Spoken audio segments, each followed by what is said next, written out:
Hi, my name is Nathan Weisskopf. Welcome back to the Postcards of History YouTube channel. I'd like to wish everyone watching today a happy Easter. Whether or not you're just taking the day off work or you're spending some time with family, I sincerely hope you are having a great day.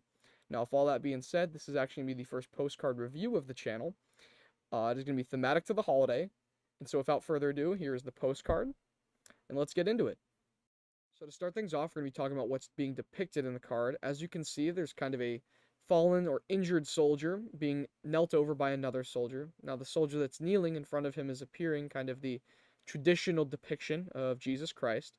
The whole scene is kind of taking place at night with a full moon that you can see in the upper right of the scene. It's kind of being covered by a cloud, so I actually didn't catch it at first.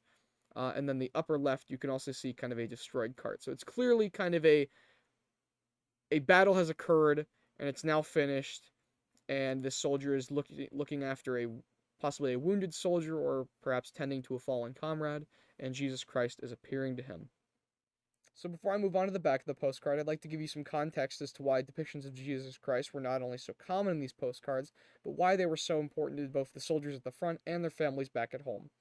So the obvious answer to this is the Austro-Hungarian Empire was about 95% Christian, with 75% of that being Catholic and the remainder being split between Orthodox and Protestants pretty evenly. Of the remainder, about 4.4% of citizens in the Austro-Hungarian Empire were Jewish and 1.3% were Muslim, and the Muslims are really only located in Bosnia and Herzegovina. So moving on to the back of the card, there's not a whole lot for me to talk about, really because I can't read most of it.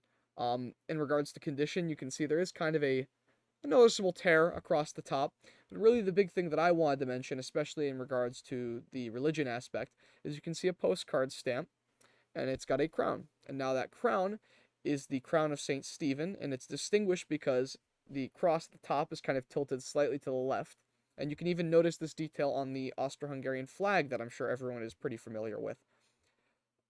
This is the crown that would be used to coronate the Austrian emperors to become the kings of Hungary, and it was the traditional crown of the Hungarian monarchy. So I think that about wraps up everything that can be covered with this postcard.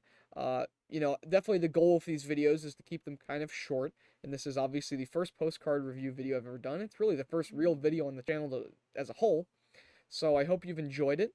I hope this kind of gets you excited or gives you a better perspective of content going forward.